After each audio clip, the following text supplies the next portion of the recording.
um, like whether religion, acts, as a vehicle for good, if it's productive, if it's something that, um, advances well-being, or if it helps individuals.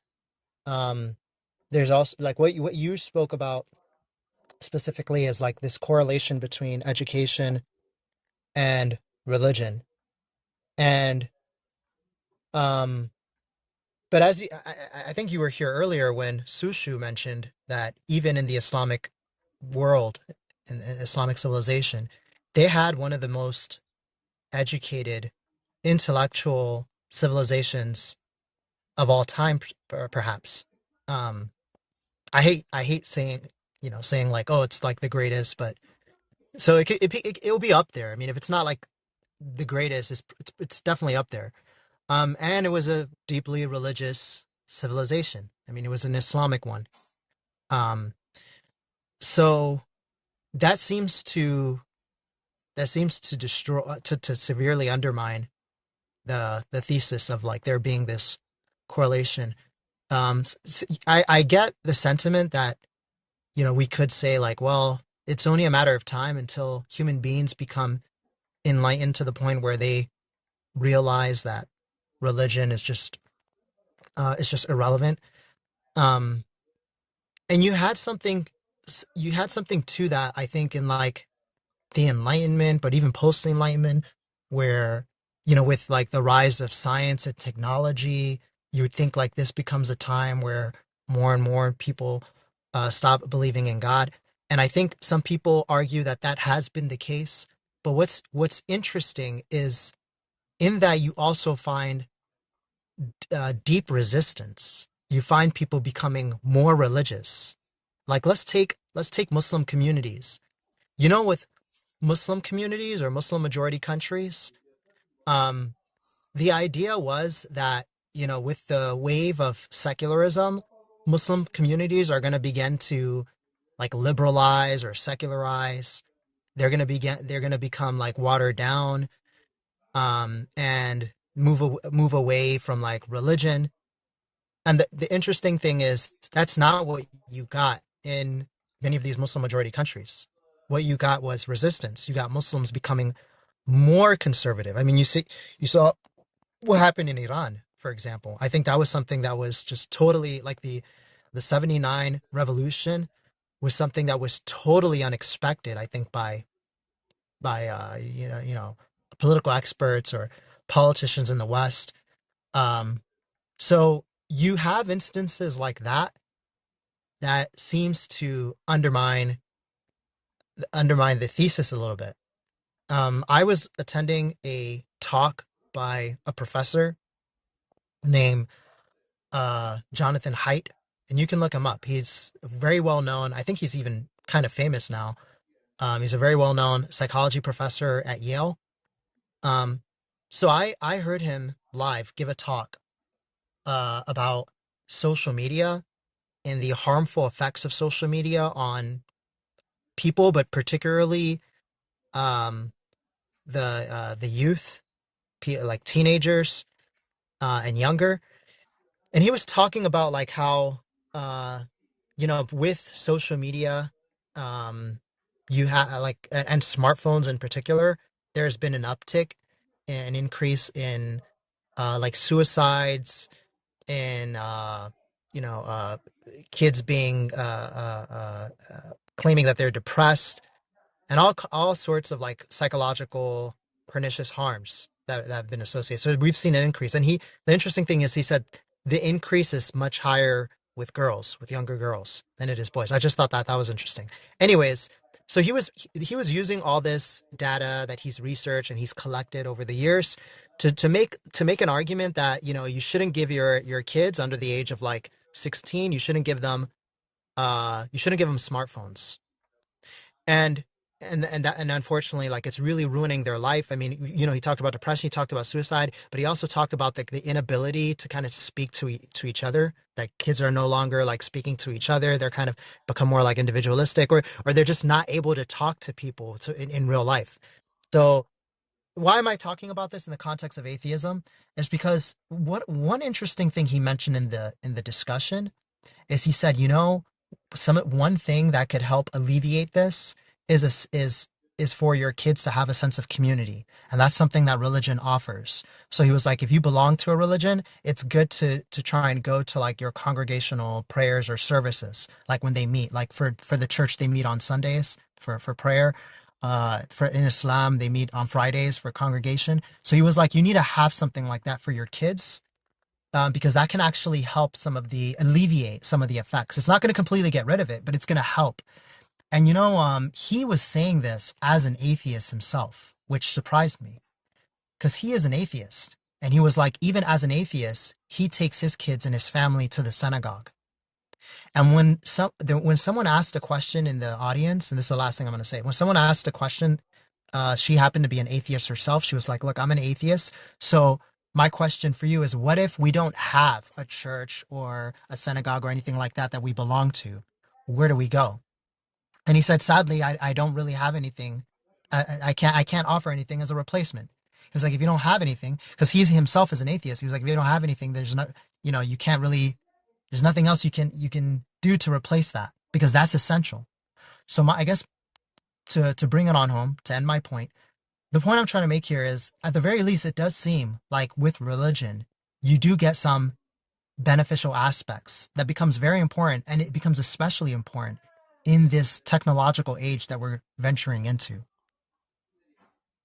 Bro, but I mean, the title says Islam or atheism. So I wouldn't talk about religion in general, but I think religion is a form of tribalism. You know, it's one of the leftovers of the ancient times, like when people used to consider, like, be humane, be nice to your tribe, to your people. But with others, like even in the Torah uh, and the Quran, even in the New Testament, when they talk about your neighbor in quotation marks, it means the people who are like you or believe in the same thing. It doesn't mean to welcome all kinds of humanity. I mean, I have from ancient times communities built on atheism, like Epicurean communities. They were communities. Even though they were atheists, they used to have meetings, they had families, they learned how to live in peace. Not actually, Epicureanism freed me from the fear of death. When I was a Muslim, I was terrified of death. I thought that after death, I'm going to meet a monster with all his thugs and the torture, and you are not making sure, like, even if you worship God, or if you do everything right, you are not assured because God is more cunning, is wiser than you, so he will take you to hell, whatever you. It doesn't matter if you do it right or not. So I don't think that atheists cannot build a community. No, I think they actually do. I myself, when I compare my life, I used to live with Muslims, a community that I used to have visitors almost every day. Every day I had some relatives and friends visiting me, and they were religious people. Now I live with my family in a different country, but I am more isolated. But I enjoy my isolation because now I have more time to think and write and read and produce something that could help other people, you know? Uh, yeah, that's my problem with the religion. I don't think it gives you all the answers. Actually, I think most of the answers are not genuine. So, Dawud, do you think we should divide the time? Like, so we and can you give me like some limits or borders? Like, tell me like don't like we should stick on the topic about yeah like just tell me what your specific points that you want to discuss. Go ahead. Yeah, I want to say also something similar that you know, living isolation is difficult because we have this ancient instinct that come from most likely during the tribal era, and most of our instinct, like desire to belong, it came from that era. And we live in nation state, and people are in the process of adapting, living in nation state. And a lot of those religions come from the tribal era. And as more people are adopting, living in nation state, living in nation state means your neighbor is complete stranger. Your neighbor is not your tribal member. It used to be we took care of all the tribal members. The tribe consisted between 40 to 150 people. It's basically a big family. Everybody somehow shares blood, and everybody look alike. Everybody speak the same language. Everybody's communicating based on pure truth, and there's less lie, and every tribal member is important to fight against other species. And at that time, it was the war between between other سؤال species rather than أنا ما أخذ between كده كده ما humans. تديني We had abundant resource, إديت and the جزاز population of the humanity was so small. It was less than the population of London today, like 10,000 years ago. And now that the population is like what, not thousand times bigger, probably a million times bigger than back in the time. So today that people are confused living in this nation state, instead of relying on neighbor or tribal members, we have to rely on government. This concept of government does not exist in the minds of humans. And so there are many difficulties that people experience, like also social media is completely new concept that humanity hasn't experienced. We haven't evolved to understand what social media is, what AI is, what internet is. These are all new concepts. But I'm sure that we are still evolving, and over 99% of people on this planet is currently living in nation state, and this nation state will eventually become part of humanity. We will completely adopt this concept, and by then it will take a few centuries or even longer.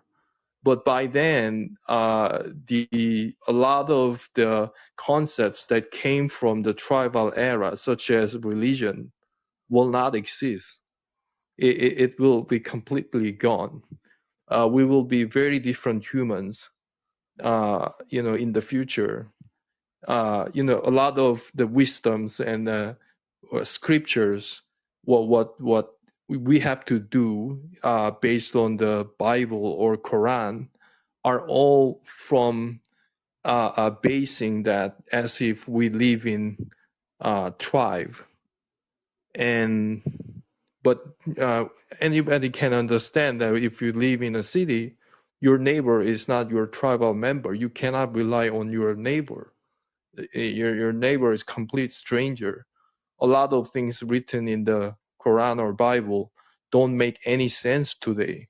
So those have not been updated. Like I said earlier, probably when Christianity was introduced, when Islam was first introduced to the humanity, it probably was so liberal concept and so sensational that it was so amazing back then. Just like AI today, like coming to the Germany. people first time, that Germany. people are so surprised, well, what this thing is, internet, things like that. But those religions have not been updated for such a long time that a lot of things that are written in Quran and Bible don't make any sense today. So how can we tell our children they are even more different than us? And what about our grandchildren in the future? They're gonna be even more different than us. How can we tell them to live based on these old, unupdated scriptures? Like it just doesn't make sense for them.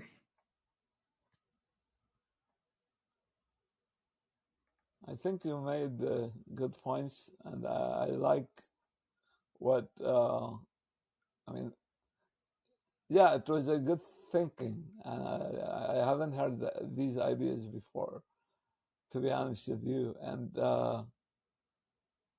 exactly, like why God would update, like even inside Islam, when you read the text, you see the text abrogate itself.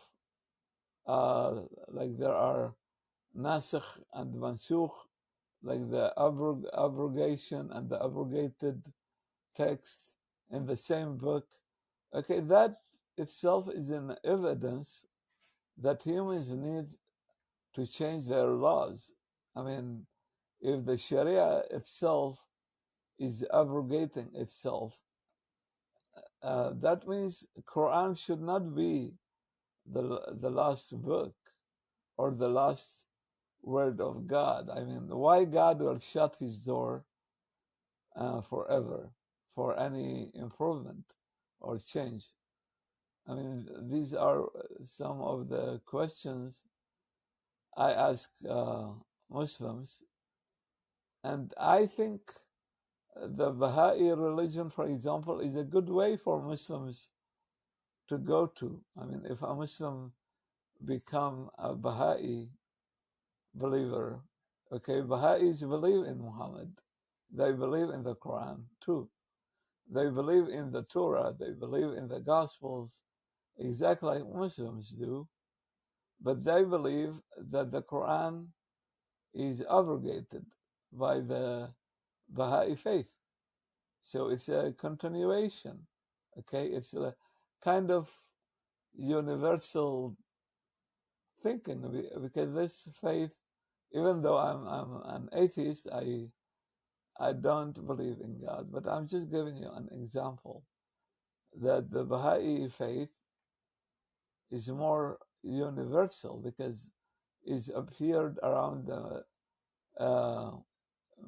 mid of the 19th century. So it's kind of closer to modernity than Islam, Christianity, and Judaism. Yeah, so these are my points. But I think Dawud is busy or something, probably. Go No, no, ahead, brother. no. I have a response. Sorry about that. So I'm just trying to recall. So your to start with your earlier point, Sushu. Um, we can try and make something more constrained in the future. Only because I do have to go soon. I have to wrap this up. But yeah, we can do something where it's more constrained, where we have, you have 10 minutes or 30 minutes, and I have about 10 to 30 minutes, something like that. And and we can present our views and everything, and pick one topic. But then all on Hong's point, and then I can say something about the whole thing about like abrogations and everything.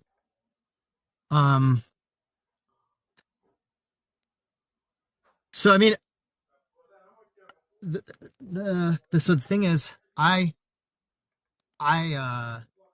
try to move beyond this discussion because I don't want this thing to just be like a kind of a teaching thing. But there's a rich 1400-year-old tradition of scholarship that goes into what the whole thing of like abrogation is meant to do. I also should mention that I'm a traditionalist, so I'm not like a Quran only Muslim or like a relative.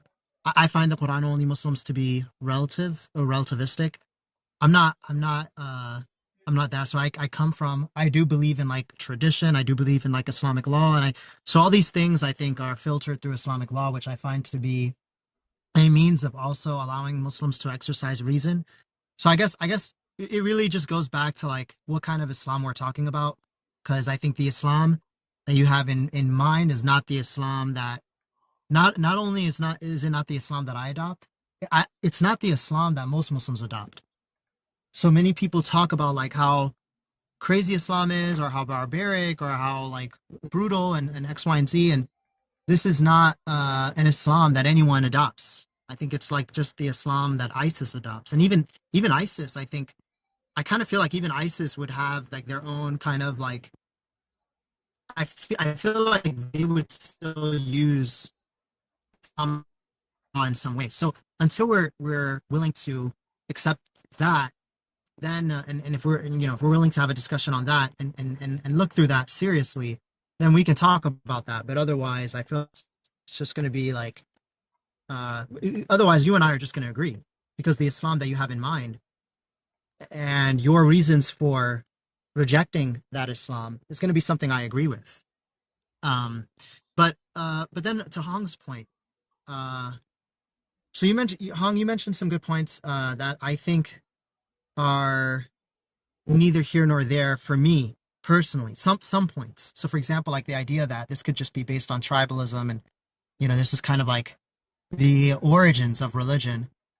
I think that's a good point. I mean, I read Nietzsche once or a few times, and one of the things I liked about Nietzsche was his origin story for like the notions of good and evil, right and wrong.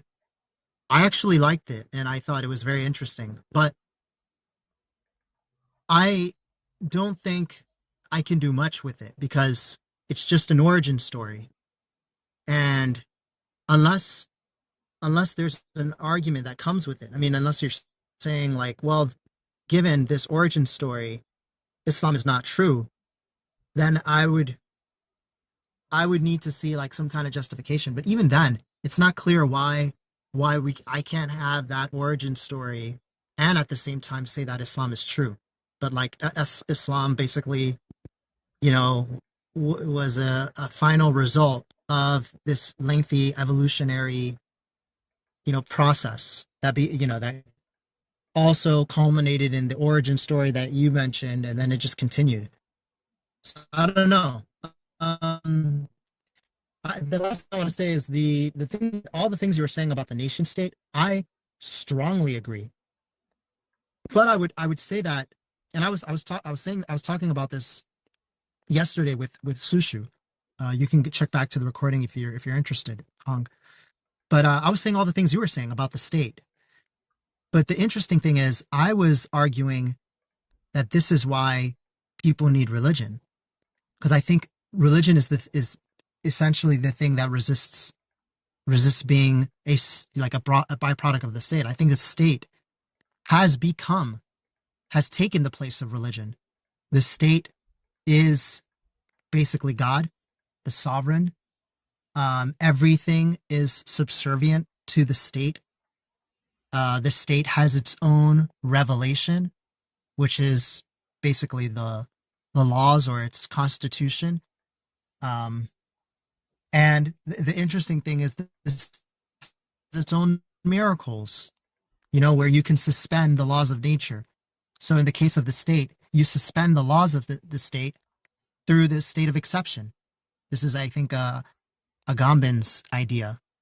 I think I'm drawing from Agamben, and I think also from Carl Schmitt. So these are thinkers who talk about, like, the coerciveness and the kind of like power of the state and all that stuff. Um, so I agree with you. I agree with that, and but I actually think the state. The thing about the state, I think it was like developed out of sex, because with secularism or with like the Enlightenment and the idea of, like, you know the possibility of there being no God, what would that mean? How do we get people to conduct themselves? Because you could be an atheist who believes in the good and the right and the noble and and justice and all those sort of things. But the question is, if we are all egoists at the end of the day, and there is no one watching us, no transcendent absolute um entity that is going to hold us accountable after we die, then I can basically just do whatever I want. We're all fundamentally egoists. That's bad news. So how would people to restrict their to restrict that we otherwise wouldn't consider to be like moral or ethical? Well, you do that through the social contract, and by through the state. We create a state. We come up with laws to restrict ourselves. We come up with a centralized government, and so on. And in the case of Hobbes, he felt like it had to be like an authoritarian state. Um, but then there are other forms of like the social contract that you can adopt. But the point is, this ultimately takes the place of God, and this is the end of,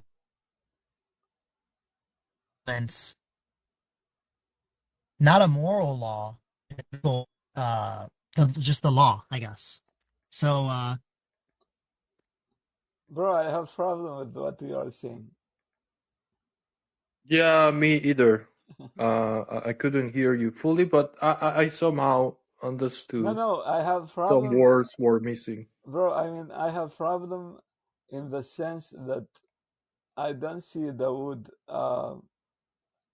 offering us an alternative. I mean, he's criticizing these philosophies, but without offering any Islamic solution. I mean, I'm still waiting for this Islamic answer, and it's not coming, my friend. It's not coming.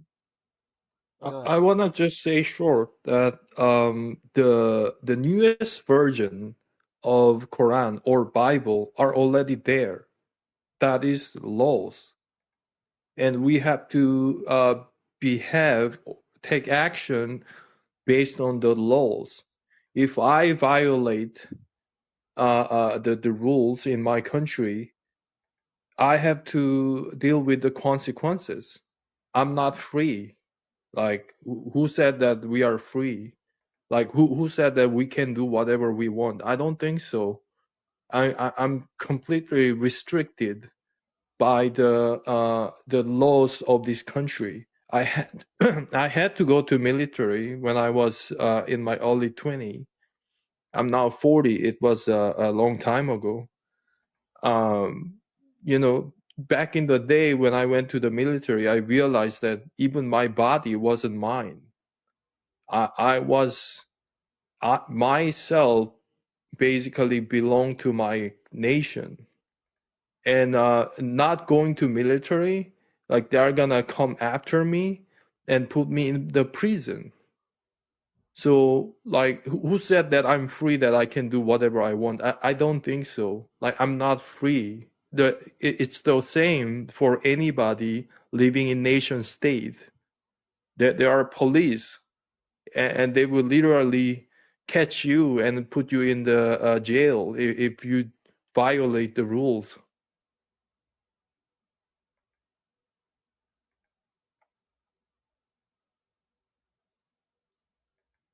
Dawud, Sorry, go did I? ahead. Okay, yeah. So no, when I what I meant by um so first to Sushu's point, no, I have an alternative. I just wanted to point out that the criticisms that I levied about the state were the same criticisms that now Hong is mentioning. I just wanted to point that out because I was saying, before we were talking about like all the problems of just nation state and everything, and it possibly being, kind of like creating or cultivating a kind of like tribal, you know, thing or whatever, and a tribal subject or human. And I'm saying like, that those are the issues. The fact that the state maybe creates us in certain ways that makes us more like individualistic or more selfish or X, Z, like all that is uh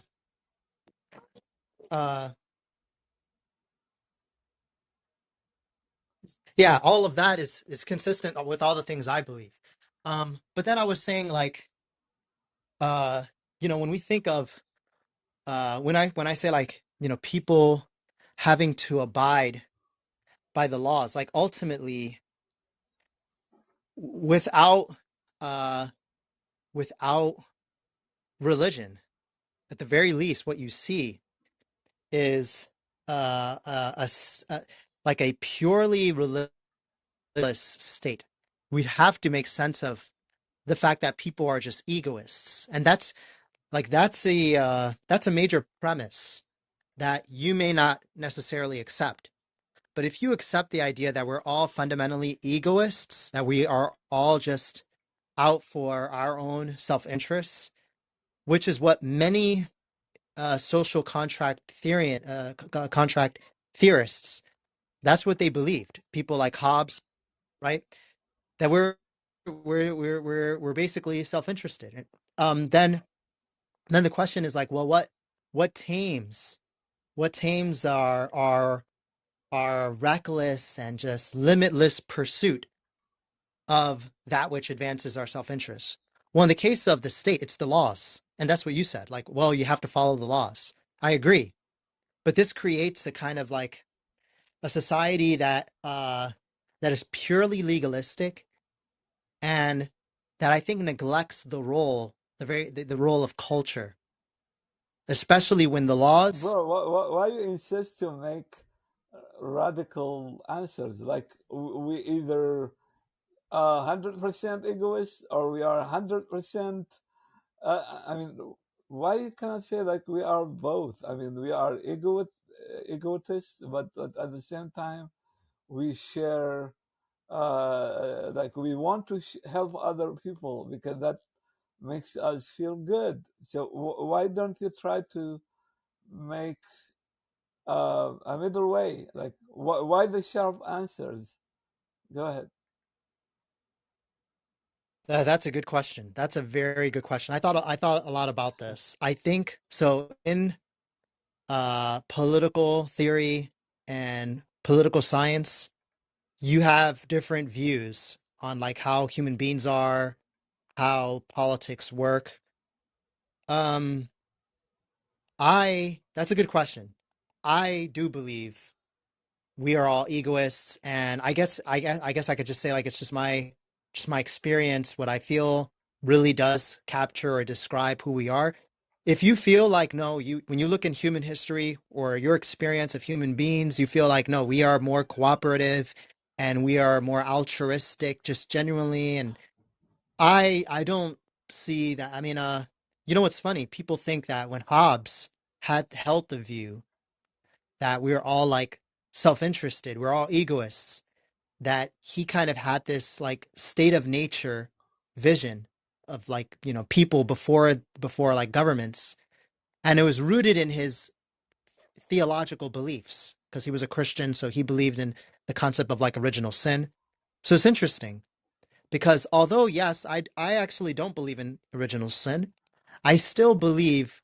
I mean, here's the thing. Even if I want to say that I don't believe that all human beings are purely self-interested or like they're just egoists, even if I want to say that, I think Hobbes's premise is still very strong.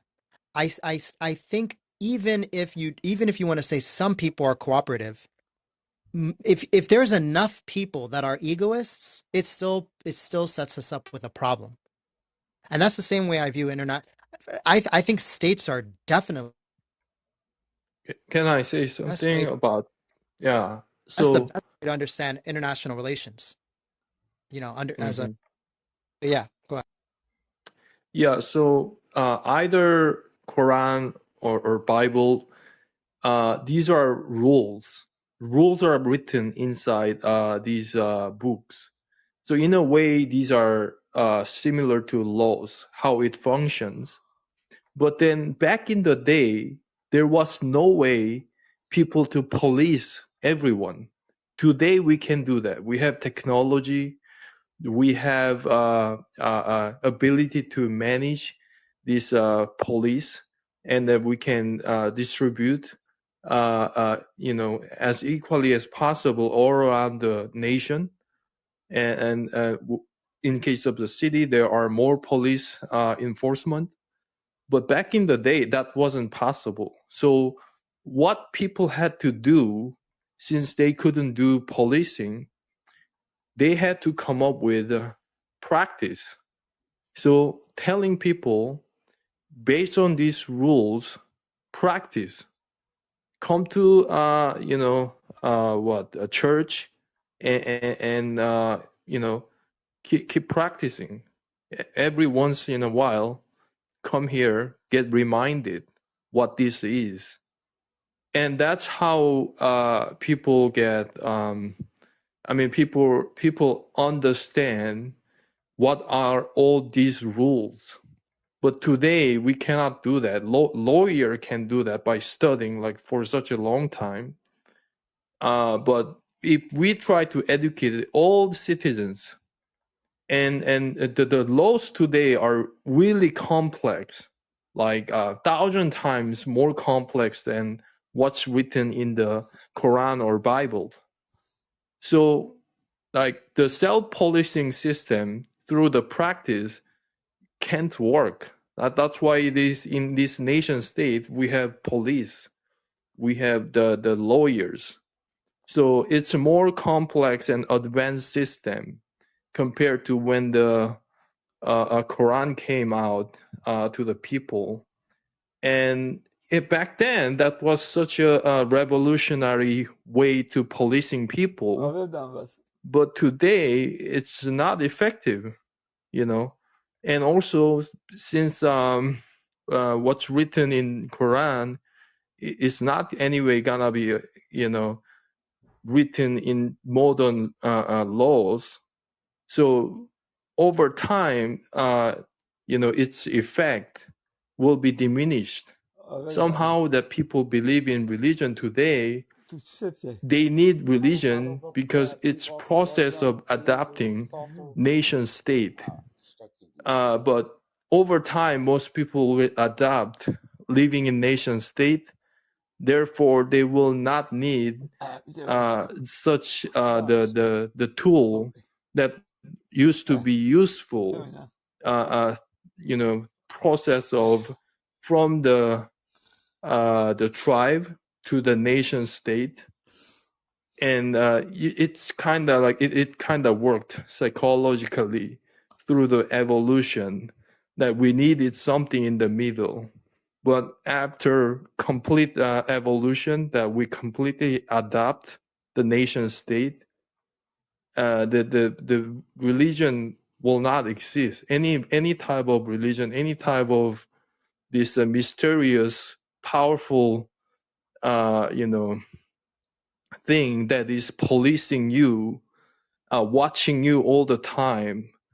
Like this kind of thing probably worked really well in the past, but its effect will diminish. It's interesting, Hong, because you're in favor of the nation state, and you're even in favor of its centralization, its centralized power. Um, And you're No, saying like Islam wouldn't work. no, I'm just saying what's the reality, and we are in the process of evolution and adopting nation state, whether we like it or not. And those who are able to adapt will thrive. Already, there's some people are thriving in nation state, but some people are struggling. And obviously, those who are thriving will likely have their children well educated and well fed, and that they will likely continue reproduce and continue their generations. So over time, most people will be evolved enough to completely understand and adopt But this Hang, nation state. don't you think that the national state was almost, and I think it's dying, because I see the United Nations, for example, is a good example of the Earth Parliament. So, and with this internet and AI and all this communications, like you see, we are all in different parts of the world. We are talking to each other as if we are living in the same neighborhood. So, don't you think that the nation state has died? I mean, Donald Trump is just an example of this. Uh, I mean, some people need to go backward, and that's happening not just in America and many parts of the world. But this is a symptoms of the phenomenon that the nation state is dead. Now we have an earthly state, like the earth itself is one state. So, what do you think, Dawud? Yeah, so I want to. Okay, this is good. First, let me say, Hong, what some of the things you're saying. I think you should read this book that you might like, or even read the summary. It's called The Impossible State by Wal Halak. Wal Halak is a professor of Islamic studies at Columbia University, a big Ivy League university, and this book argues that an Islamic state is impossible in modern times. You can't create even just the idea, the term itself is contradictory. There can be no Islamic state. And it argues like along the same lines of some of the things you said, and it's pretty pessimistic. And people talk about like how given we're in the age of nation states and there's no going back, that becomes a bit of a problem for like the Muslims who are like, yeah, for political Islam basically. Now uh I'm very sympathetic to the view, but I think but I think one of the things that's different than from what you're saying is you seem to think that yes, it's a reality, but sometimes you seem to suggest that it's also good, and that's not that is maybe an open question for us because is so with the rise of nation states, I see nation states as being interconnected. Yeah, there's great surveillance and power, but then there's more, this paves the way for greater authoritarianism. Technology and everything is great, but again, this becomes, in the hands of authoritarian regimes, becomes a greater means for them to surveil, police, and control citizens. Many of us are more educated and we're benefiting, but a great deal of us are also not benefiting. And at worst, given the nation states and everything that comes with it, like borders, you have people who are just not allowed freedom of mobility, something that we all feel like would be a great injustice, a great harm. The fact that I am here, so Sushu, you said like we're all here, we're speaking on this app. Yeah, that's great. Like I'm in America, you guys are where you're from, and we're all speaking. But my own family, who come from East Africa, a little country known as Eritrea, if you guys know that country, they are facing very brutal conditions. Eritrea, by the way, is not a Muslim country. Just in case you guys are trying to go there, don't go there because it's it's a Christian country, so it's not Muslim. All And right, and again, communists. they're facing brutal conditions. They're facing poverty. They're facing instability, Is and it a and communist state? yeah. But I mean, if you want to, yeah. I mean, if you want to call if you want to call it, it's it's it's mainly an authoritarian state. That's the central importance because when we talk about like communism or socialism, like we can't we can't really pay attention to that if it's a purely authoritarian Yes, Dawud, thing. but why you care But about freedom? hold I on, but mean, let me finish because I'll let you I'll let both of you guys talk. Let me say my piece though. What I'm saying is I think when you think about the fairness of someone like myself living here in the United States, having the ability, the privileges to seek an education, to talk to you guys, having the time to talk to people on Clubhouse, having the opportunity to make money or live or make ends meet. My family don't have that, or to live in a place of peace, like relative peace, like in the United States, especially like the urban area that I live in the US. But then you compare it to like one of my own family members, like my cousins or uncle who look like me, who are just like me, but we're not, who were born into a situation where it's like, oh, sorry, buddy, you were born over there, so now you're stuck, and your kids are stuck, and their kids are stuck. So this is what the nation state has brought. It has brought surveillance. It has brought greater. bro, just Hold one on, moment, please, let me finish. please. So I'm saying that we can't say. I mean, Yeah, let the if you man want, talk, man. hold on, let me. Oh yeah, Pac-Man. Then Pac-Man can speak next. He was also waiting.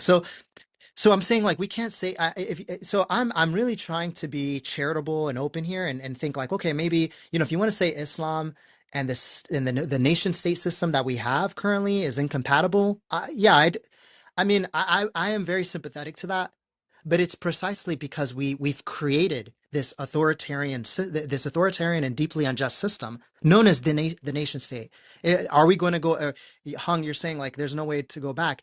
I think you're right. I think at this point, I think there, yeah, we can't go back, but we got to do something because we're living in, this is a deeply unjust system that gives. Yeah, what is your alternative? You don't have an So alternative.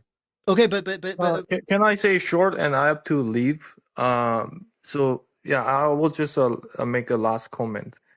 So yeah, so there's no way to go back. There's no way to have tribe. It's over. We all live in nation state. Wherever you go, you will see nation, and the nations compete with each other, just like different species competing with each other, and then the weaker one getting eaten. That's what you are actually seeing. The battle between the Ukraine and Russia and Israel and Palestine. So the weaker ones are going to get, dominated by the stronger one. And that's how, whether authoritarian is the right one or wrong one, I don't know. In case of Singapore, they made a success with the authoritarian regime. And it's one of the very successful country in the world. The per capita wise, the GDP per capita is higher than the United States and most European countries. The only countries that can meet the level of success is Switzerland. So like I think whether authoritarian is good or bad, that's something that people can discuss. But if that's not running well, the country is not running well, like a North Korea, will eventually be gone. And any country that is not efficient, that has many Yeah, issues, كم بس will eventually be كم gone. Like your country too, you mentioned, شهد that's not gonna last very long. May last a century or more, but if the country is in that shape for such a long time, it's not gonna be there. يا مش دارسة Huh? Anyway, it was a great discussion, guys. So, uh, yeah, and I hope to see you guys next time. Hang was great seeing you. Yeah, likewise. Thank you. Feel free to come back. Yeah. All right. Bye bye, guys. Bye bye. Pac-Man, sorry, you wanted to say a few things? No, no, no. I just want to, shut the guy up and let you finish. Let me say something to Sushu. So you're saying the United Nations, this can help, and I don't see a global state as really helping the situation because again, so there's a couple of reasons. Number one, with the UN, there's already a lack of enforcement. That's one of the biggest problem we see. Like, what's the point of having this like international body when they can't even? No one can say anything to stop a genocide. When a one state or two states rather, or no, one state is allowed to perpetuate a genocide. And I don't care. I mean, I don't care if you're. I mean, I don't know what you are, but if you're pro Israel or Gaza, or it doesn't matter. Like the Israelis don't understand. Like if this happens to one group, it can happen to other groups. So, and the fact that the United Nations, the international body, can't do anything, that it couldn't do anything to help the people in Rwanda, that it couldn't do anything to help the people in Bosnia, it clearly reveals that the international system, the international body, really works to serve the states that are in power. So, like, it basically serves the interests of the West. Western countries are never held accountable in the international court. African leaders used to wonder how come it's always us that are being taken to the international court. That used to be the main criticism for a very long time until like now what is it now they're um, um, uh, taking Israel to trial and have accused Netanyahu and that other guy. So like, but before it was like African leaders. So um, a global state doesn't look like it's gonna do any better. Bro, like I don't know, like why you are always going to the radical side, okay? Like if there is a law, okay, applied to the majority, but there are some who are able to escape from it, okay? It's not perfect. And there is another example or possibility where you are saying, okay, since some people are fleeing the punishment, let us do everyone do their crimes. I mean, is that a solution? I mean, the United Nations, even if they do nothing, at least there is a parliament that talks, makes people know that there is something wrong and should be fixed. But the problem is you always jump to the radical side. You say, for example, there should be like either law 100% or we don't need law, okay? Because since it's not 100% and some criminals escape punishment, let us abandon the law.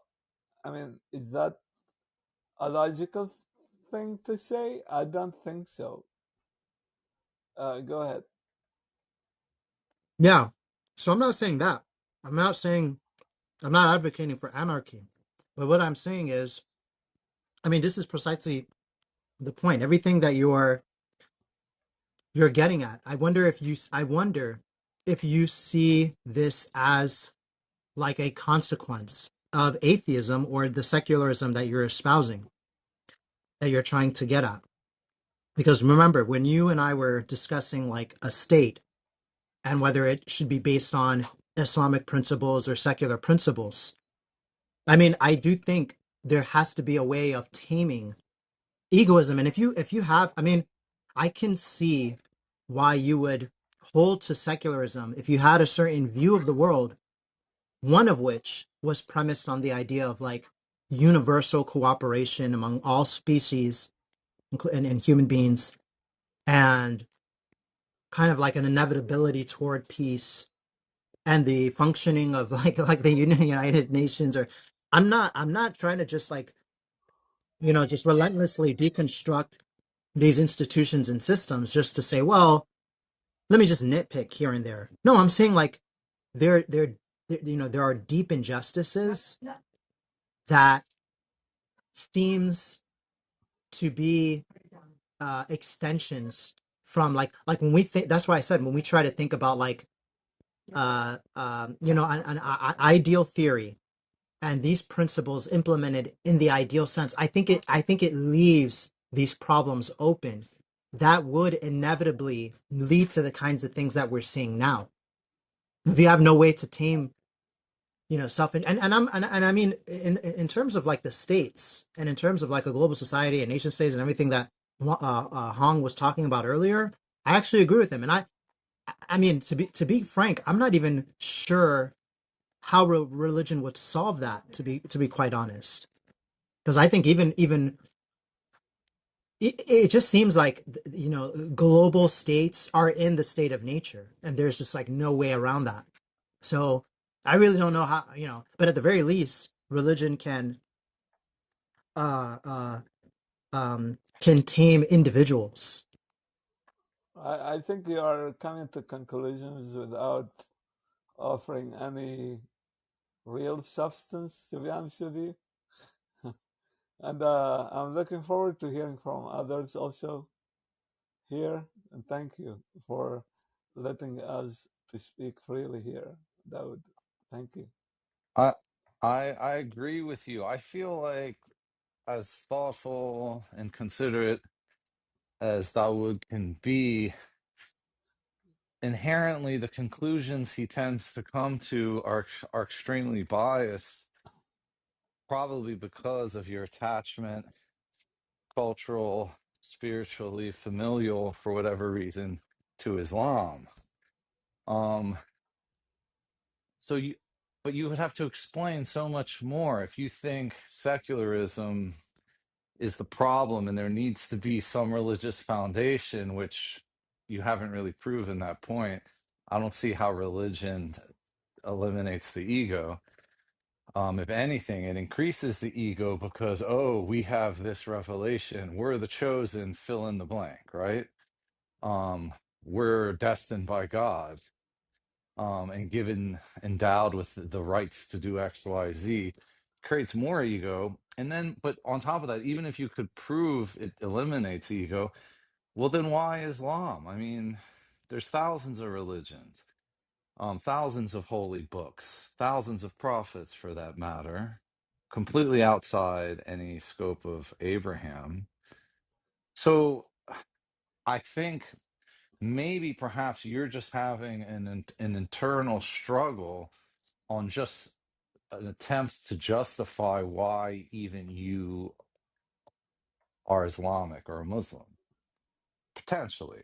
That's kind of what I hear in your thoughtfulness on stage. And it's very unique thoughtfulness that I don't usually hear from Muslims, to be honest. I tend to hear more ego from Muslims, more authoritarianism, totalitarianism, oppression, dominance, violence. So maybe you don't quite fit in into the group, that the identity that you're claiming or that has been claimed for you, and that is presenting itself a huge struggle in your worldview. What do you think?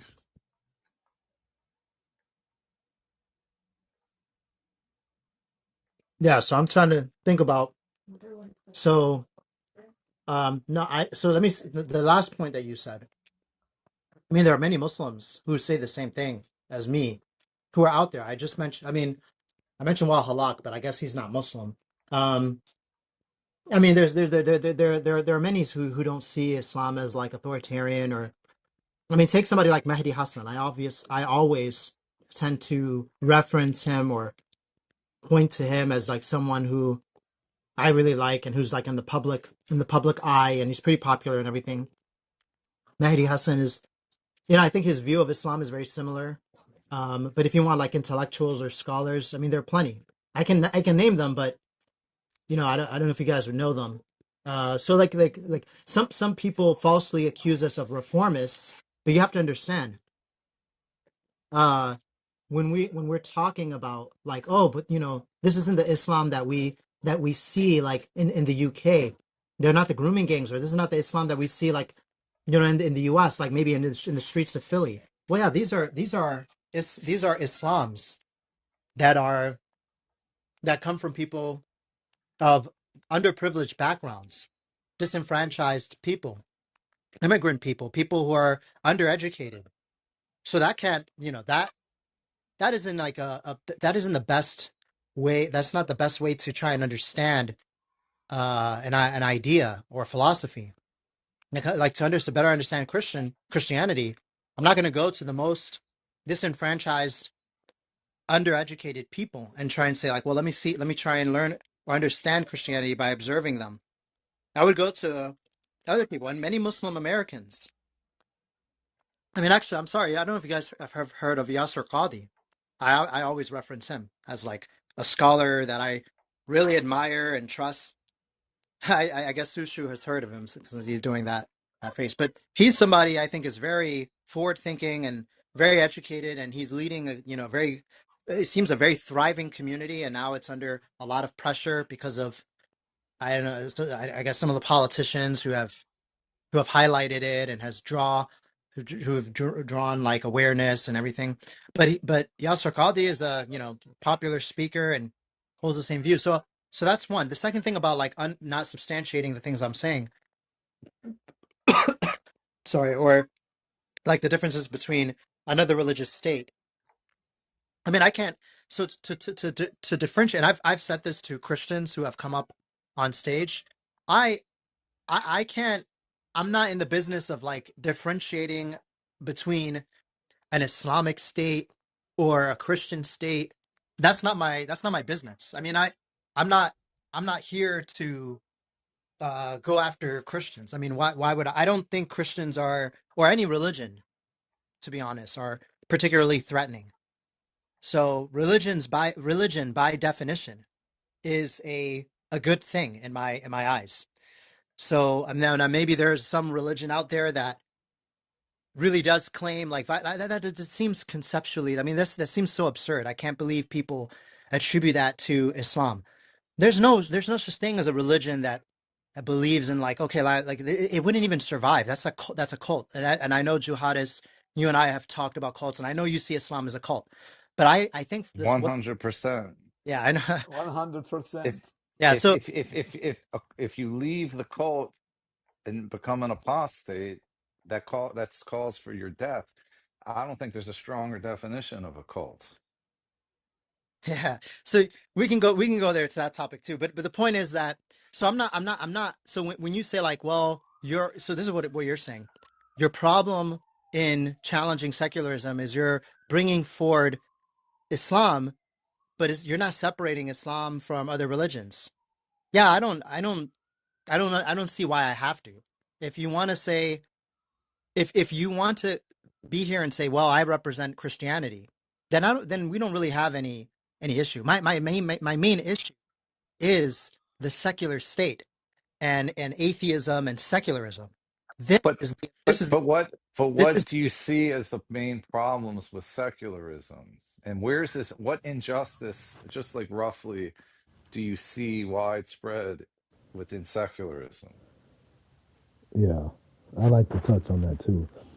I've always said there's nothing in religion that's good that I can't implement without religion. And to be honest, religion just gets in the way of things. To be quite honest. So with that being said, if I can't implement some in religion, without it, that makes religion effectively obsolete and outdated.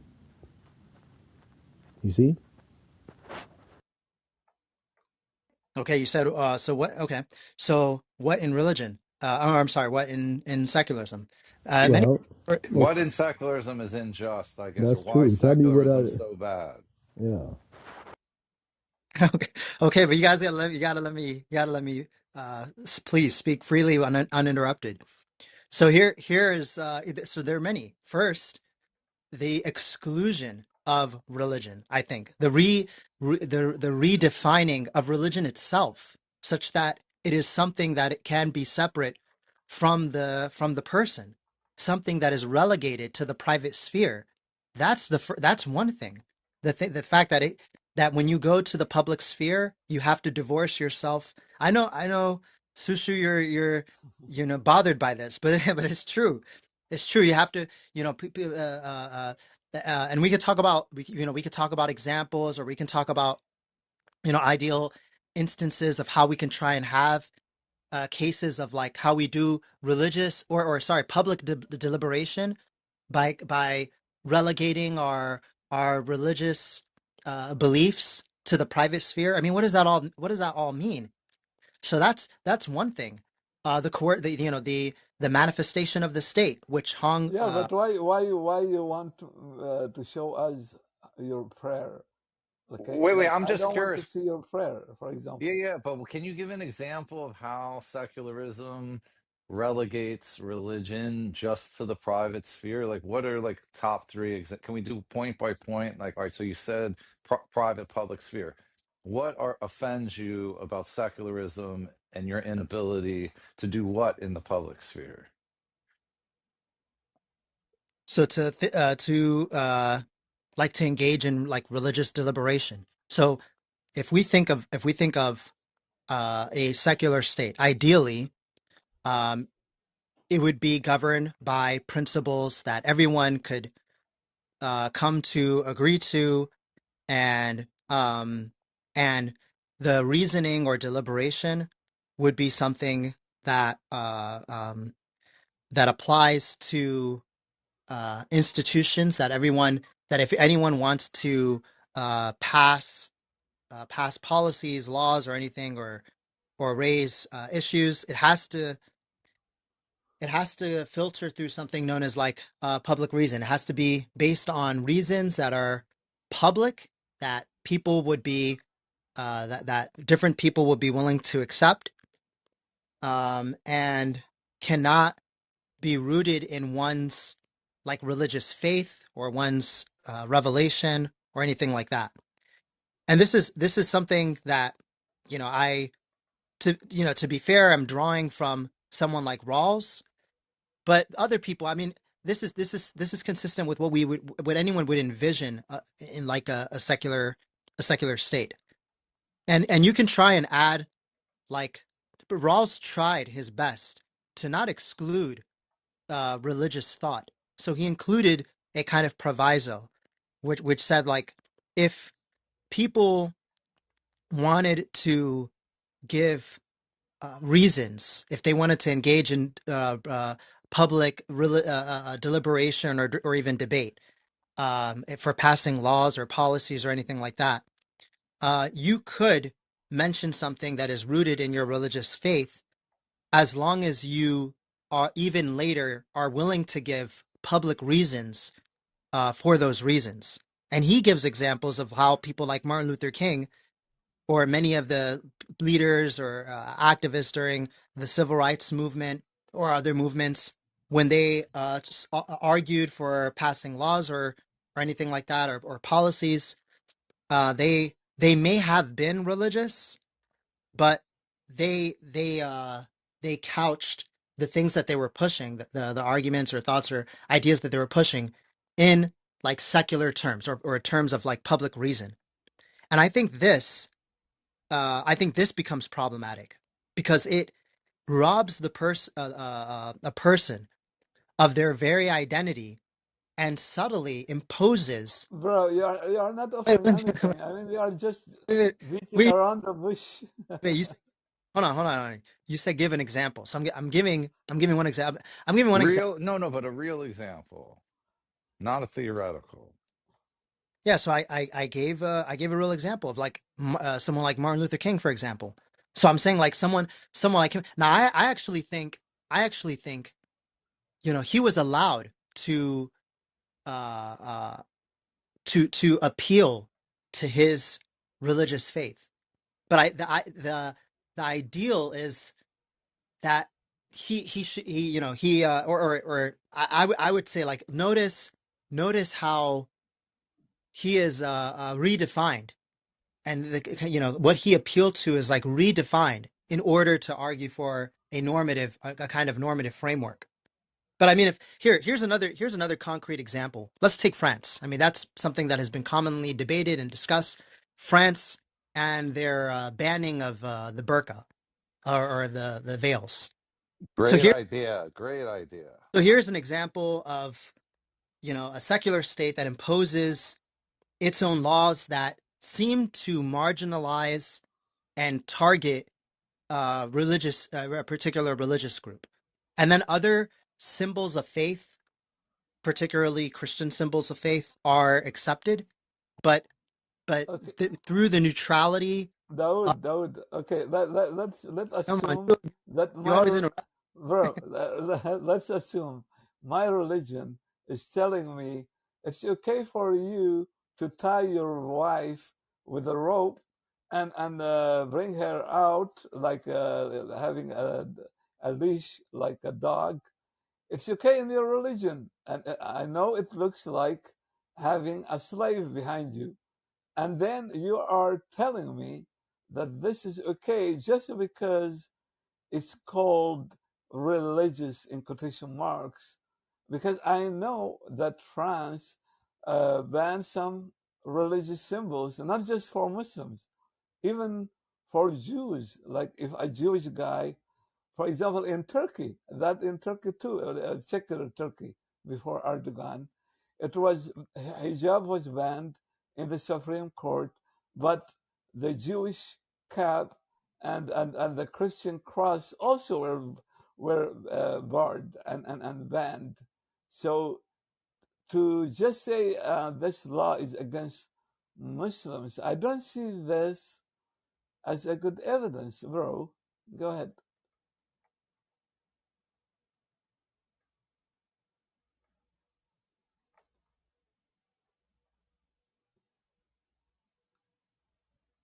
Go ahead, Dawood. Sorry, give me a minute or two. What I would say about the covering, banning certain face coverings and whatnot, if it's discriminatory in its actions, that's one thing. But if it's because we need to see people in today's society, when you go into a jewelry store, you go into a restaurant or in a public street, people need to be able to identify you, whether it's through surveillance cameras or just your other fellow citizens. That's not a discriminatory practice. It's quite a common sense practice for the safety of the community, including yourself. So to me, I find no offense to that. But without getting into the small details, the ironic thing about all this is I understand the basis of Dawood's point. But to me, it seems like he's got way more freedom and flexibility as a devout Muslim, let's say, in a secular society, than any non Muslim would have in an Islamic society. Would Islam extend the same public sphere to hold hands, same sex couples, and fill in the blank? You could go down the list, and the answer is a resounding absolute no. So I can understand that he may find offense to certain things. I don't see what he's really worried about. What, you can't intimidate people, you can't be violent towards people to cover their hair in the street in public like they do in France now. They harass women. Like, is that the kind of public sphere that he wants them to have freedom to do? But he won't extend, and Islam won't extend that same public sphere. They say all the time, it's okay if you want to be gay at home, but you can't do it outside. Do all the sinful things in private you want to do. You can't do it in the street. So what's the difference? How is Islam a solution to the supposed secular problem that Dawood is You know, seeing? Joe, I think Muslims are similar to. I don't know if you have read Saint Paul's in the book of Acts, the Acts of the Apostles. You will see that Paul is happy wherever he goes, and he get he gets beaten, abused, and they go after him. He feels happy, but once he reaches Athens and he meets the philosophers who listen to his talk for 3 hours or about like yeah, I think about 3 hours or 2 hours of talking, and he's mad.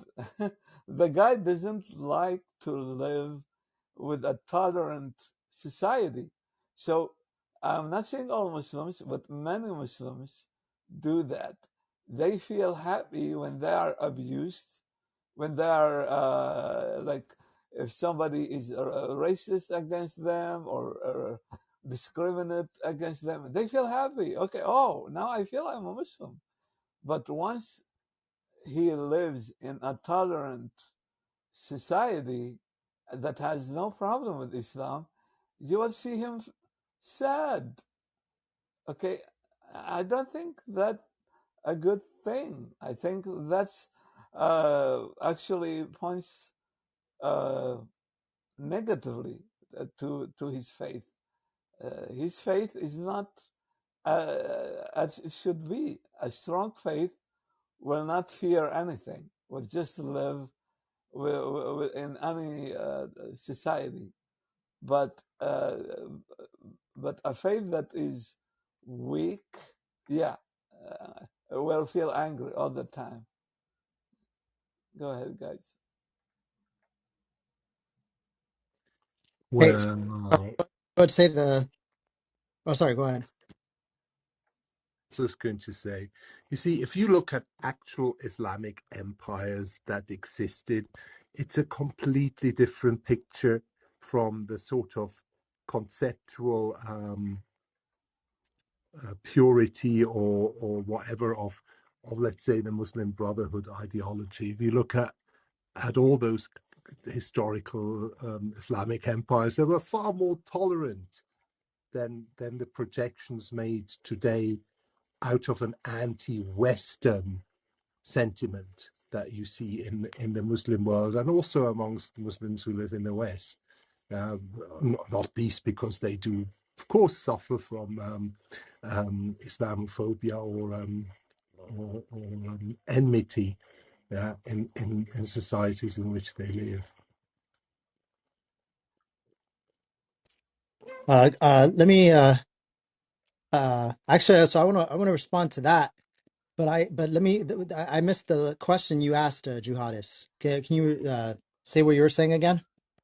I was saying, I actually think the Muslim has quite a lot of freedom as any other religious group in a secular society. But the funny thing is that if you, I've heard many Muslims discuss about how under Islam, no, you can't do these things in the public sphere. There's so much restrictions on what you can do in the public sphere.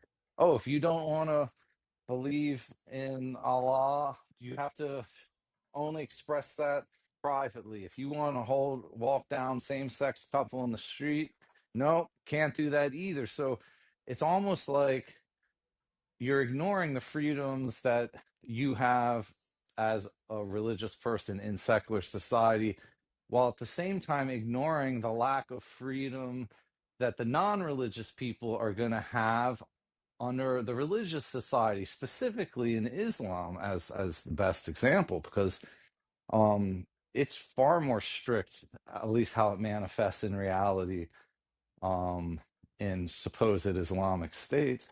So how do you work out this contradiction between what you're criticizing the secular state for as being too oppressive to your identity in the public sphere, but yet is Islam oppressive to the non-Muslim identity in the public sphere, and which is more oppressive to that particular group, right? Yeah. So I was saying this. I was saying this to Sushu earlier. Like when we compare, we need to compare. We need to make a comparison between two like idealized uh theories or to not non-idealized.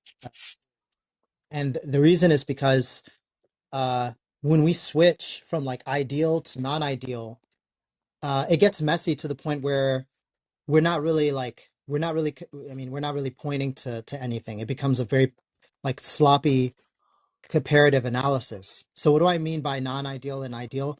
So like when we're talking about Islam, we're talking about like an ideal conception, or like Islam itself, like the Islam that Muslims aspire towards. But Uh, that's a myth. That's a myth. okay, but let me finish my thought, because I think you would agree that we can't just go from that to then like, okay, Muslim countries, because then it brings in like, well, let me look at like implementations of like, you know, countries that are governed by atheistic principles, whatever that means, or like secular principles. And there, when we do that, so I think if we do it from like ideal to non-ideal, it becomes just a poor analysis. Like it's like comparing apples and oranges.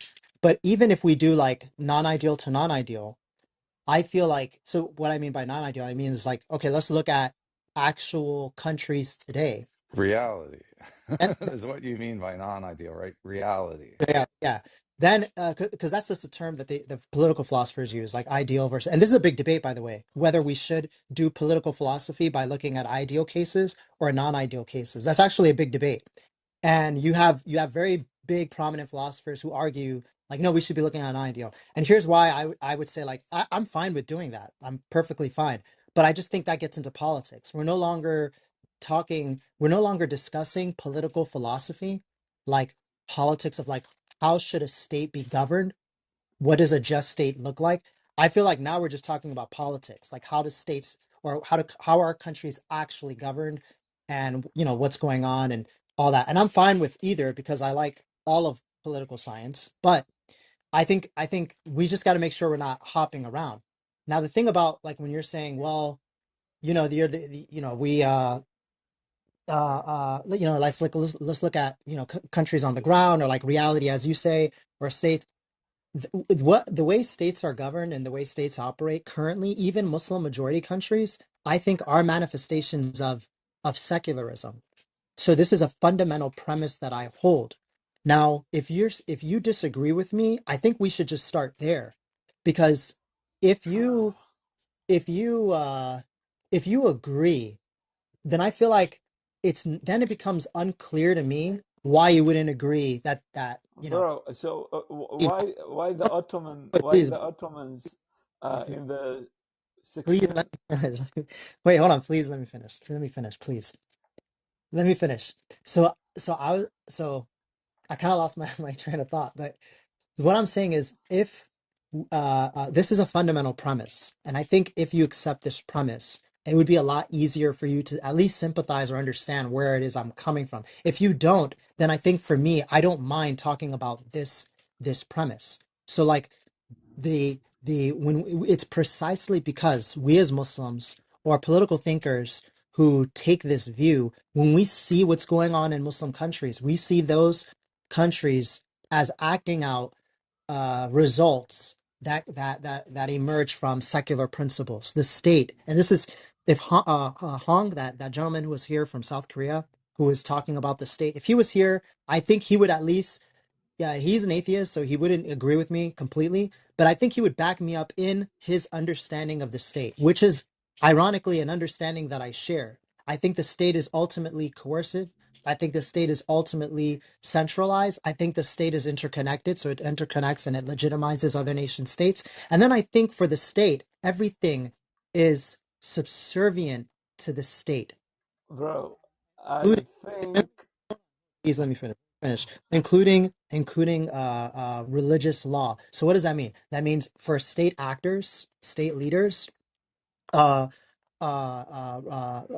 rules are or policies are passed, and religion is instrumentally used to pass those laws and advance principles that serves the state. So for example, like you're not allowed to rebel in Islam, right? According to Saudi Islam, you're not allowed to rebel. I think that's a good example of how you can use religion instrumentally to advance interests. And this is even if a Muslim doesn't take this view, even if Muslims are going to come up on stage and tell me like, no, but in Islam you are allowed to, you are not or never allowed to rebel. Okay, even if that is the view, notice how it also conveniently advances the interests of the state. So I think that's a bro. wait. In the Let- I mean, Is the no, irony given that the House of Saud rebelled against the rightful caliph in Istanbul. What fucking irony.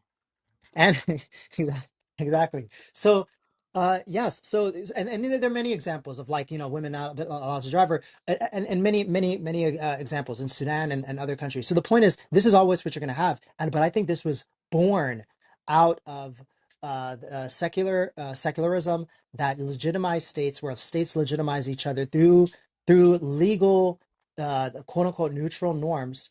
And I think that, so this is my view of my view of it. Now, bro. now, if, The problem wait, is brother, hold on. Muslims in Islamic countries are not aware of the fact that Islam is a contradiction of the modern state. That's why you see 53 Islamic countries, they are like a total failure. They are failing. Like you see each country becoming divided again and again and again, like in Iraq, Syria, Sudan, Libya, everywhere. I mean, throughout Islamic history, it's all about division. I mean, Muhammad was just dead when the Sahaba started fighting each other about who will be the caliph after his death. So bringing religion to the public sphere is dangerous, bro. It's not just for Islam, even in Christianity. Like you see the chaos in America, it's because of Christians. Okay, so that the question would be, what kind of Christianity now will be in rule? Is it Catholicism? Is it Orthodox? Atheists, the atheists are good because they don't rebel. Is this possibly the thing that you want to say? You know, I know that leaders would like their citizens to all be atheists, and you know what happened in January 7, right? The Christians were mad enough to go to Congress or whatever, to the White House, and try to cause a lot of issues, right? So atheists are better to subdue and to follow orders, correct, Sushil? Yeah, bro. Like for example, I don't see in Dawud as a member of another tribe. I see, So wait. This is what I I'm see. saying is, brother, is you're going anti the theory. The theory says that usually the religion is afyun al-shu'ub, is the drug for societies to humble, to follow orders. But now you're saying it's the opposite. Religion actually causes people to resist, to call for freedom, to switch governments. I'm going to go against this Khalifa. I'm going to go against France. I don't know. I mean, all of a sudden, I'm receiving a conflicting view. What now? What is it? Does religion asks people to fight for their freedom, to go against governments that are actually trying to whatever, or religion is a source to subdue them? Because it seems that you want to say that Bro, atheists are easier to subdue. the issue is this. Like in Iraq, it's not about freedom. Islam never talks about freedom. It's about Uh-huh. just like Dawood. I mean, Dawood is telling So us, Islam, when it reached Hassan, Iraq, the first statement was said, "جئنا Hassan, لنحرر العباد Hassan. من عباد." تفضل. So I'm talking in about the message is freedom when Hassan, they read. Go Hassan, ahead. Hmm. and Iraq, like which Islam will you implement? Like Yeah. Do you remember? Shia want to say bad things about Aisha because Yeah. that's the belief in No Shiism. problem. They're gonna fight it off. So what? What is the issue? Shias has been living under Islamic rule 1400 years. So what's the issue? They What were is it? butchered, bro. They butchered each other throughout No history. one butchered. No, no, no. Not even during Saddam. Not in the prior. Shias are in Bahrain or in Saudi Arabia. What are you talking about? We don't people kill each other. What are you talking So about? we have to terminate them in order Who is to terminating for you who? to They're my say neighbors. What are you there talking was about, no man? toleration. What? There is toleration. What are you talking about? In Kuwait, they still exist. What are you talking about? Shias has been existing 1400 years. What is it? Bro, they butchered each other when the Wahhabis entered. When? When the When? Give Wahhab, me one okay, incident yeah, beside the CIA's intervention 18, during Iraq bro, occupation. What is it? 1804, 1804, the Wahhabis, 1804. yeah, So you have one incident at 1804 okay, through Imam 1400 Hussein, years. Imam What Hussein, is it, Imam Hussein? What is it? It's a political they cut struggle. his What is it head, about? they cut his So head. what? It's a political struggle. You went against the Khalifa. So what? It's not a religious issue. What is it? What are you talking about? You don't let me finish. I mean, what Was I'm Hussein saying, Shi'i at that point?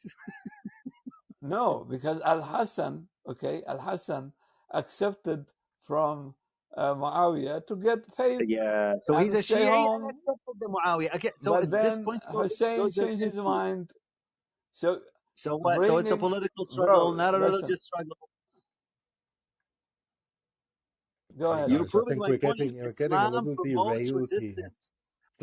Yes. These What are is the just issue? sideshows. Come on, come on. Let's go We were, back to secularism. Let's go yeah. back. I mean, You mentioned France, Dawud. You mentioned France, Dawud, right? Now I have a contention. I mean, what is the 100% secular state when they have their vacations, holidays, Christmas, right, and more aligned with the Christianity? So is this now a real secular state because they don't recognize the Eid, right? While they're Islam. actually now debating about abolishing most of the Christian holidays as well. Yeah, well, so you have to now push for the notion that Islam happens to be like 10% of French anyway. It's the second largest religion. It's even bigger than Protestants and whatever. It's just Catholics and then Islam, right? In France, at least. So, I mean, what is a secular state by definition? If it recognizes someone, so if you don't really have a perfect secular state, likewise, you don't have a perfect Islamic state. So, what is the issue? I mean, if you want to say that Islam is not compatible to quote unquote Western values or a Western secular system, you don't have a perfect one, anyways. Where is it? We still have a better one than Islam would offer. Hey, could we bring up some different perspectives? I see El Normo in the audience. He's very Sure. advanced And in and to respond to you, politics. Jawadist, I do remember you made a comment about what's actually more free, right? For example, I'm in the States and I have issues to bring my second wife, right? You know that. So in the States, recognizing two wives is an issue. I don't have that freedom, right? Likewise, I don't have the freedom to actually, for example, I have my kids, and I have the possibility that she or he can go against me when she's 18, right? No, alhamdulillah, in Islam countries, I have actually the liberty that we as a family are autonomous against the government. The government doesn't have to control our relationships. So no, if you want to run your family and you want to marry and you want to create your own, you have some kind of control. But in the West, in California, they can take up your kid and change his gender without your consent. What are you talking about freedom? Yes, I have more Not freedoms true, under an Islamic state than being in California now. You know that. bro, not So true. That's not true. not true? Yeah, Not in true? California, no, they don't do that. They don't do, they stopped? They don't do it. No, did they stop asking kids if you feel that you're a boy or a girl? Did they stop? No, they don't change their gender. So, but if a boy is behaving like Yeah. a girl, I mean that's Yes. his nature. So they're interfering. They're interfering on my rights as a parent. So I don't have the freedom. Governments actually are controlling my kids, right? So if you want to talk about freedom, let's talk about freedom. What are you But talking that's about? another attack on freedom. It's not like secular society in the West is praising trans kids being mutilated. Like that's a very fringe group that has exerted some political power. Then But what is that's my not. limit as a parent? Like, okay, explain to me. And under a perfect secular society, what are my limits? And let's compare it to the Islamic. If you want to tell me I don't have a control over my daughter when she reaches 18, then yes, your secular society is not really that free. I bought the children. I actually paid for everything. And all of a sudden you're telling me once you reach an age, no, the government actually No, you owns cannot everything. abuse her. You cannot Well, abuse you her. you just want to Well, the abuse your government is kid. already abusing my rights. No, where is the line? Yeah, You're like just making it look. 18 is slap that her, line. Who says that? I don't agree with 18. Hassam, if you slap I don't agree with 18. Where's my freedom with my children? Hassam, you are not allowed to slap your children, for The example. government doesn't is not allowed to take my children away from me. What are you talking Yeah, about? they have Why the do right. you If give you the government abuse, more if rights you are on my abusive, family? I yeah, have two wives if and I struggle to bring them to the States. And you, for some reason, two you think wives, actually it's more you said freedom. you have two wives, Yeah, I have two wives. so you should be in prison. Yeah, see, you have an issue. You are anti-freedom. That's the issue. Yeah, Why am I exactly. not Because free to get two wives?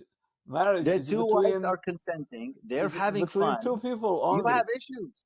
Yeah, Yeah, marriage, you're proving my marriage. point. You're proving my point. You Hassam, destroyed Hassam, secularism now. Hassam. Marriage is between two people only. Because if we allow No, no, no, you, no. yeah, if we Under allow, your law can is you, between three entities: a bro? man, a wife, If and a we, government. if the Wait, law, It's not. And in the West, the government bro, must be involved. They have to interfere on what you goes on under you the are blanket or whatever. free. You are free to have more girlfriends, as many as you want. Okay, but when Yeah, it comes, because we can abuse them. That's the point. Where is no, the freedom? no, you are not Huh? allowed. Huh? That because you are still a Muslim, you see a Yeah, woman as a sexual being. You don't see and I her don't see her. as a This is human. how No, she is seen in the West. no, You no, have no. That's pornography. Islam. They're That's being Islam. given money. What is it? Free? What is it? Hassan, Free what? you What see is a it? What is it? woman. You see a Fan only. woman. Fans only, right? You see a So they woman get as a paid. farj. You see a woman She is a farj in the as a West. What are you pussy, talking about? as a pussy. You Yes, see her? she is a pussy in the No, West. What are you no, talking? no, No. no, So you think we don't If know how she to get these women? What are no. you talking about? Are you in the West? Look, Have you went eh, to the red districts in these European cities? You haven't not gone there? I'm not in You have Europe. not seen the pussy? I'm in America. Okay, by the way, I'm not in Europe. Okay, in America, all what you can do, just bring a camera set and you're free. There's no prostitution unless there's a camera. Just go under this, Okay, so-called, many people or can Epstein, break the or law. go to Okay, the go you go can to break. Epstein. For example, We've seen you can today. abuse. Come, We've seen Hassan, today. Hassan, We've you are not seen listening. Clinton. You We've seen can. Clinton, Bill You, Clinton, Trump, yeah, in the Epstein Clinton Islands, right? should be in prison if there Yeah, is go ahead. if Go there ahead. is You want to yeah if imprison there is me evidence when I have if two there is wives? evidence. Wait. Listen. You want to imprison Al Jari because he has two wives, and you're actually no problem selling kids, no problem having girlfriends, No, as there long is a as you don't marry. problem because There's the a problem. law says these are children. Okay, by law, Yeah, but you the are a ter- the, criminal if you do the that. beautiful. Every state had a different definition of what a children is because the No, different ages of no, marriage. no, Huh? no, When is the age of because consent even in every even state? Are they the same? can you shut up? Even even listen, even if the marriage age is 15 or 14, that doesn't mean that an adult person can marry that child. It Why means not? that child can marry another child. Okay, big No, difference. you don't know the Yeah, law. No, yeah. with guardian, you can A say guy yes. here, a guy here Nope. committed a sexual relationship with a 16 years old. I'm talking about They put marriage. him in prison for 16 years. Yeah, yeah. You- I you- think I You're think the confusing big marriage. but wait, I think خلاص. the big You lost the plot distinction too.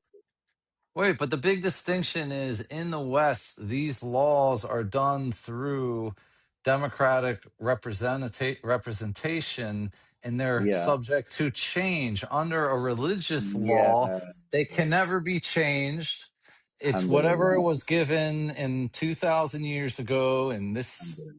So one depraved time in the society. future, because society will recognize that one man with two wives is okay, you will Sam, do vote you know for it. the age of marriage in Iraq? And yeah, what's wrong Can with we Iraq? actually Yeah. go back What is to the what age of marriage Dawud in was Iraq? actually inquiring about earlier, which would be much more interesting than this kind of discussion, which has Yes, taken place I here on agree. Clubhouse I agree. like for 100 times. I'm I agree. sorry, So let's and stop it. nothing against anybody on the stage, but Yeah, the question, if we look at an idealized form of Islam, like yeah. Dawud suggested, I mean, I would still have question as to how it would work if you have different Like madhabs in secularism. one state and all I that. have more questions with secularism. That's the point.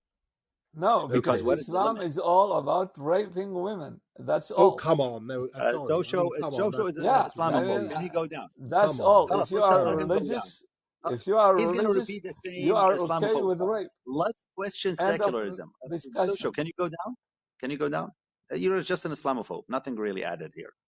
You're just going to I repeat the was a same Muslim myself. conversation. I don't really care. Can you go down, brother? No, you're Don't okay repeat the with Islamophobe. abusing We refuted your the own Islamophobe children. points. You said Let's it's question okay to secularism. abuse children. Where is my freedom? But this is a question. Let's question secularism now. I have a secularism phobia, right? Because it seems that you have issues with my two wives. I mean, I'm concerned. Yeah, I might be caught any time. I can tell you where I'm at. So this is very difficult for me. So my And you question think for you: can your wife marry another man with you why would she? if she likes to have another husband with you?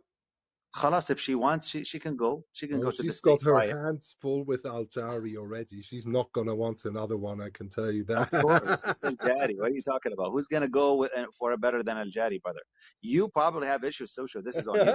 Now the point is, Yeah, I have that's what issues with Muslims secular do. They phobia. always change the topic into a personal You thing. don't want to. You want to face secularism. You just khalas. You just an Islamophobe. Focus on Islam, Islam. And brother Yeah, Andre Islam just is said dangerous. Islam you're is just gonna open fascism. the same Islamophobe question. You Islam already is refuted it. fascism, bro. It's Oh a my God. fascist Dawud, religion. Dawud. I mean, Khalas, come khalas. on, Let's come on. continue. I There think this is is a no very such interesting thing topic. as the Islam. There's such a diversity within Islam. Just for that reason alone, these sort of general statements are so ignorant. Yeah. Beautiful. Beautiful. Please go No, down, social. Andre, Don't try to be against. I have no problems seeing Muslims pray and No, be you said free. Muslims rape women. Hey, go Hassan, down, go listen, down. You said listen. Muslims rape women. I'm saying, according to Yeah, your go down, brother. law, yeah, if you implement Sharia, yeah, Go down, you brother. will rape women. Yeah, Yeah, go because down, Yeah, go down. I Thank you very don't much. think and that the viral Andre, in Iraq, raping of women in India is Andre, committed by Andre, Muslims. Yeah, in I mean, Iraq, come on. bro, in Iraq, the age of marriage is 9. Imagine a 50 years Oh, and old. it was decided by the parliament, by Yeah, Yeah, what what's kind the the of issue? parliament? institution in Iraq. Yeah, a Yeah. parliament of crazies. Yeah, so you're proving the point that the states, when they actually chose that two women from whom I'm What's the from, difference between they're you and crazy the also. Nazis? Okay, the What's the Nazis, difference between you bro, and listen, someone who's the actually going to Nazis, destroy families? Hassam, You're the not really Nazis showing anything. hated, Can you go and let's go focus on secularism? Really, this is an Hassam, interesting question. The Nazis hated atheists. They Ping me called back, them, Dawood, if this guy is gonna stop, okay? Because Yeah, I'm not gonna waste I'm his time. sorry. Nazi comparisons are totally, Yeah, no, totally this is too much. inadequate. Yeah, Yeah. So honestly, come on, get a grip on things. Andre, I have no problem with a Muslim who believes that he can live in a secular society peacefully, who respects the law, who works hard to make his living, who has no problem to see his children study whatever they want. But I have a problem with a Muslim who gets angry with me just because his adult son, who was 19 at the time, going with me to a Jehovah Witness meeting. Okay, what kind of Muslim is this? If they are afraid, if you guys are afraid of other I'm not a religions, Muslim, I'm a Christian. But that's just anecdotal evidence. I mean, anyway, it would be so nice. Dawud, are you still there actually? It would be nice to talk about the whole, the idealized version that Dawud has in mind. I'd like to hear more about that. and perhaps talk about the the difficulties that might entail or not, but that would be interesting, because now we're talking about the same sort of baiting, that it doesn't lead anywhere. Yeah. Yeah, sure. Yeah. And I definitely agree. Um, I would like to say there was something I wanted to respond to your earlier point, Andre, and I think it connects to something Juhadis also said, which I know he's on the phone, but still might be useful. Of the he said something about why are we living in America or something. And I remember you mentioned the Muslim Brotherhood. I don't even remember how they connect now, but I guess to the point of like why we're living in America. Um, Oh, I wasn't speaking to that, Dawud. I was just trying to compare actual Muslim empires who existed in reality in history, that acted very generously out of a sense of grandeur and security that was completely justified at the time. And I'm talking about the contrast to that, which I think really holds the Muslim world back, that an ideology that is based on anti-Western sentiments rather than on an enclosed Islamic sort of paradigm. yeah, I think so. I think I wanted to say just something about this. So I think okay, I think that was the key thing of the anti-Western sentiment. Um, because Juhad has made a good point of like the U.S. and it seems like we're always forced in a position where we're put in a place where we have to kind of like condemn like the countries that we're living in, um and and uh and so it doesn't allow us to talk about the things that we find to be commendable. So the US has a pretty good political system. It's one of the best countries. I'm not aware, and somebody can correct me, but I'm not aware of any other country that has any other country that's better that better protects freedom of expression. I mean, even now, although like I mean, I'm open to being wrong on this. I mean, possibly now, like it's different, but it is a remarkable country for like freedom of expression, freedom of religion, and many other things like organization, democracy, and so on. So to jihadist point, the anti-Western sentiment and why. So this is kind of why I didn't want to talk about like non-ideal theory, because I don't think it's really helpful to talk about Muslim countries, and it's not helpful to talk Muslim majority countries, and it's not helpful to talk about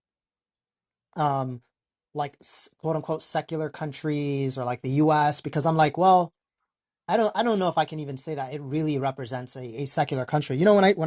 That's why I talk about Rawls, because Rawls I don't think would say like that this country, that the U.S. even in his time, I don't think he would say it exemplifies his vision of a country or a state that's based on principles of his principles of justice.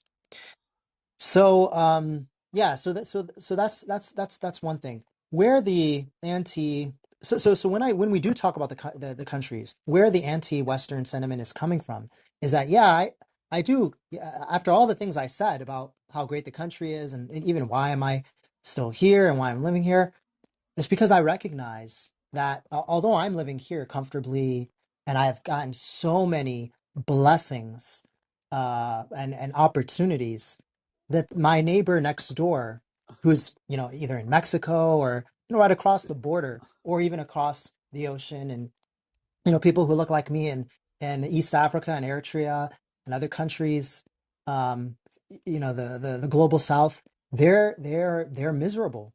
They're doing very, very badly, and so it just there are broadly. two options here. Number one, I ignore it and I just say, hey, it's kind of like what human rights people like to say, like, oh, the best time for human rights was the 90s, which is, yeah, I guess I could see that. Like, yeah, I guess that's true. But, but in the 90s also brought about like, these genocides in Bosnia, Rwanda, atrocities, the sanctions in Iraq, which you should know as well, Sushu. I don't know why you're making those faces. In Iraq, I mean, I believe it was the 90s, where it was like, people were starving and in miserable conditions because of the U.S. led sanctions imposed because of Saddam Hussein and everything. Which, sure, yeah, Saddam Hussein was a bad guy, but then somehow, some way, like while he was comfortable, the people were suffering. So I can say, I can try to pretend like, well, it's actually all good and it's grand and America, the country is great and the West is great. I could try to pretend that that's true by only focusing on myself, and my brother and my mom, though those are the only ones who live in the US, in the US.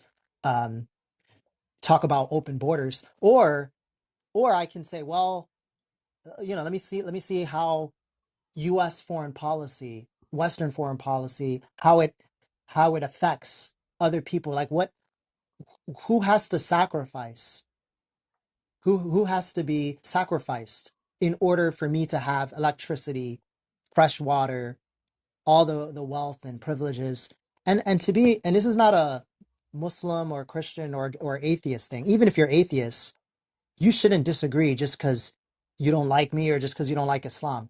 Because even John Rawls felt the same way, which motivated him, believe it or not, to write A Theory of Justice. He contemplated on his privileges and how fortunate he was, how lucky he was. And then he came to the realization that luck should not determine your piece of the pie. It should have no bearing on how much you're entitled to. That's not just.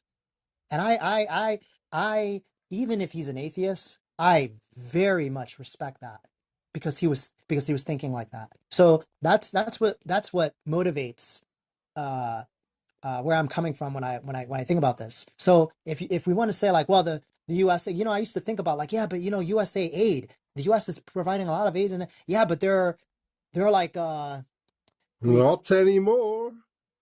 yeah, exactly. I know. Yeah, now Trump with No, Trump. So actually, you'll have America to was dig in deep into your own pockets now, Dawood. was Yeah. America was paying only 1% for U.S. aid. Yeah, Yeah, 1%. even it seems like they were like, I don't know what the word is, but there was attachments like for some countries to get the aid, like they had to like, all I know, and when I took a class on human rights very recently, I'm supposed to only be taking philosophy classes. I told my department, no, I have to take this class on human rights because I really want to understand. I want to better understand what's going on. I want to understand, like, so that's what I'm saying. Maybe I don't know, but something just doesn't seem right because these African countries or were receiving aid, but the people on the ground are still immensely suffering. Now, are we going to say, well, is it because they're just their culture, like Africans are just moronic or anything? I know if Mehdi was here, he wouldn't, he has a lot to say about that. But no, I'm like, well, is it because like Africans just seem to swindle each other, they just can't put in the right people in power? Or is it, and when I look into it, I'm not a, I you as you guys know, I'm not a conspiracy theorist. I don't like conspiracies. I think they're epistemically harmful and everything and misguided. But when I look into the facts, I see interference. I see coups motivate a Western influence coups. So I see, Osama, I thought, But do you think anything? especially Yeah, I mean, come on. The US intervened and changed the government of Germany in 1945, and that wasn't to the detriment of the Germans. I will tell Yeah, you that was good. exactly why this happens in Africa, and it's because, and I know this sounds kind of cynical, perhaps, it's because colonialism wasn't done properly. Yeah, so the idea was to bring the light of Western civilization to these people. At least that's how they sold it back home to the gullible middle classes. for them to support this. But in actual fact, instead of actually truly bringing science and other things to these countries, they just exploited them, yeah?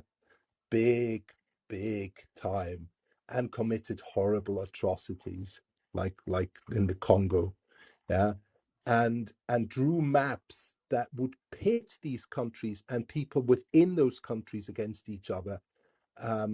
Africa needs a completely new start. Africa has a lot of potential. I was saying this to my parents only yesterday, who took me to Africa when I was a child, something I will never forget. I believe in Africa. I believe that the great hour and the great moment for Africa is yet to come. Yet to come. But what Africa needs to realize first is that it needs to shake off all the sort of um, uh, in inbred, in system sort of instilled faults that have come from the West, whilst at the same time keeping the good things. Yeah, And also to help them to get rid of religion, because many of them believe in spiritual crazy stuff, like what the West also, and as we see America today also, but it's going backward yeah, but to Africa even needs to Christianity. find its own way. It doesn't need patronizing, any more patronizing by the West, which was disingenuous, because the actual goal was to just rob it of its natural resources, and still is to this day. Africa needs to come together. Africa needs a charismatic leader, yeah, somebody people look up to and respect. Uh, I'm inclined to say somebody like Emperor Haile Selassie, but I know he's a controversial figure for some people, particularly in Eritrea. So, but somebody who's got actual street credit both in Africa and in the world, who can bring Africa together, and help it restructure itself in a meaningful way, and shake off the inbuilt um, um, you know. System to fail, that was built into the continent by the colonial powers, not just out of intent, but out of ignorance and recklessness. It was great seeing you, Andre, and thank you, Dawud, for having this awesome room.